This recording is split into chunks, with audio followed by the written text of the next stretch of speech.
ಒಂದು hospital. Next hospital ಅಲ್ಲಿ ಒಂದಿನ ನನ್ಗೆ ಕರೆ ಬರುತ್ತೆ, ಮಧ್ಯರಾತ್ರಿನಲ್ಲಿ ಕರೆ ಬರುತ್ತೆ. ನಾನು ಹೋಗ್ತೀನಿ, ಆ ಹಾಸ್ಪಿಟಲ್ಗೆ ಹೋಗ್ತೀನಿ. ತುಂಬಾ ಮಳೆ ಬರ್ತಾ ಇರುತ್ತೆ.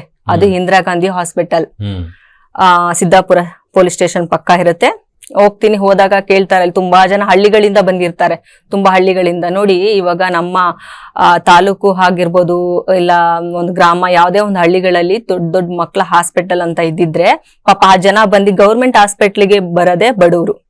ಏನಕ್ಕೋಸ್ಕರ ಬಡವರು ಗೌರ್ಮೆಂಟ್ ಹಾಸ್ಪಿಟಲ್ಗೆ ಬರ್ತಾರೆ ಅಂತಂದ್ರೆ, ಅವ್ರಿಗೆ ದುಡ್ಡಿರಲ್ಲ ಖರ್ಚು ಮಾಡಕ್ಕೆ, ಉಳ್ಕೊಳಕ್ ಜಾಗ ಇರಲ್ಲ ಅನ್ನೋದಕ್ಕೋಸ್ಕರ ಬರ್ತಾರೆ. ಆದ್ರೆ ಆ ಒಂದು ಇಂದಿರಾ ಗಾಂಧಿ ಹಾಸ್ಪಿಟಲ್ ಅಲ್ಲಿ ಸ್ಥಿತಿ ಹೇಗಿತ್ತು ಅಂತಂದ್ರೆ, ಅವ್ರಿಗೆ ಅಲ್ಲಿಂದ ಬಂದು ಇಲ್ಲಿ ತಂಗಕ್ ಜಾಗನೇ ಇರ್ತಿರ್ಲಿಲ್ಲ.